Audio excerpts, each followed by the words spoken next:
सुबह का वक्त था। मैं ऑफिस के लिए लेट हो रहा था। अक्सर मैं सुबह जल्दी तैयार हो जाता हूँ, लेकिन कल शाम ऑफिस का बहुत काम था, इसलिए देर रात तक जागना पड़ा। जागने की वजह से सुबह लेट उठा, इसलिए ऑफिस जाने में देरी होने लगी। मैंने बाथरूम में घुसते हुए पत्नी को आवाज़ लगाई कि वह मेरे कपड़े तैयार रखे।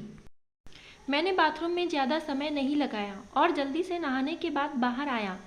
मैंने अपने बिस्तर पर देखा तो वहाँ कपड़े नदारद थे। मैंने गुस्से के स्वर में फिर से पत्नी को आवाज़ लगाई। शायद वह किचन में थी, मेरे लिए खाना तैयार कर रही होगी, इसलिए उसको मेरी आवाज़ नहीं सुनाई पड़ी। या फिर कुकर की उठती तेज सीटी में मेरी आवाज़ दब गई होगी। इस बार मैंने गुस्से के साथ और तेज आवाज़ लगाई, लेकिन किचन से बड़ा प्यारा सा रिप्लाई आई। मेरा गुस्सा अपने चरम पर था। मुझे ऑफिस के लिए लेट हो रहा था, अंदर से बुरी तरह झल्लाया हुआ था। तभी पत्नी कमरे में आ जाती है और वह सीधे अलमारी की तरफ बढ़ जाती है। मेरे मन में सवाल आया कि क्या उसने मेरी आवाज़ को सुना था या फिर सुनकर अनसुना कर दिया था। फिलहाल जो कुछ भी हो, वह मेरी तरफ देखते हुए कपड़े बिस्तर पर रख देती है और वहाँ से जाने को होती है। अचानक से वह वापस आती है और मुझसे बोली, अगर मैं तुम्हें किसी के साथ डिनर व फिल्म देखने के लिए बाहर जाने को कहूँ तो तुम क्या कहोगी? उसके पूछने का अंदाज थोड़ा अलग था। मैं समझ नहीं पा रहा था कि आखिर वह किसकी बात कर रही है और क्यों।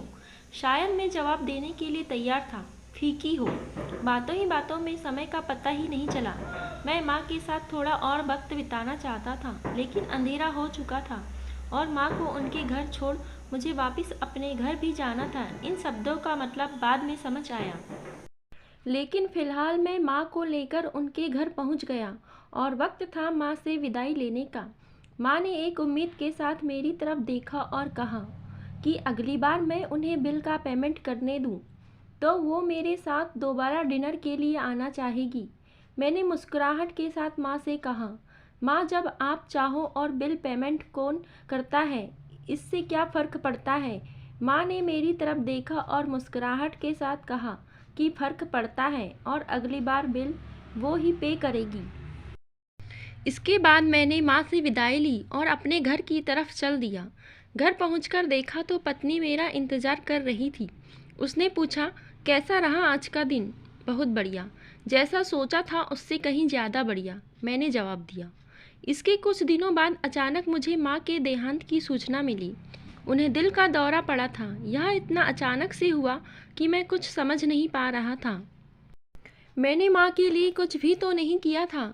मैं वापस उनके साथ समय बिताना चाहता था, लेकिन अफसोस अपने व्यस्त समय की वजह से मैं माँ के लिए समय नहीं निकाल पाया। लेकिन अब पछताए होता क्या, जब माँ थी तब समय नहीं, और अब जब माँ नहीं तो पछतावा और अफसोस। माँ की मौत के बाद मुझे एक लिफाफा मिला। उस लिफाफे में उसी रेस्टोरेंट की एडवांस पेमेंट की रसीद के साथ माँ का एक खत था, जिसमें माँ ने लिखा था, मेरे बेटे, मुझे पता नहीं कि मैं तुम्हारे साथ दोबारा डिनर पर जा पाऊँगी या नहीं, इसलिए मैंने 2 लोगों के खाने के अनुमानित बिल का एडवांस पेमेंट कर दिया है। अगर मैं नहीं जा पाऊँ तो तुम अपनी पत्नी के साथ भोजन करने ज़रूर जाना। उस रात तुमने कहा था ना कि क्या फ़र्क पड़ता है। मुझ जैसी अकेली रहने वाली बूढ़ी औरत को फ़र्क पड़ता है। तुम नहीं जानती, उस रात तुम्हारे साथ बीता हर पल मेरे जीवन के सबसे बेहतरीन समय में एक था। भगवान तुम्हें सदा खुश रखे, तुम्हारी माँ।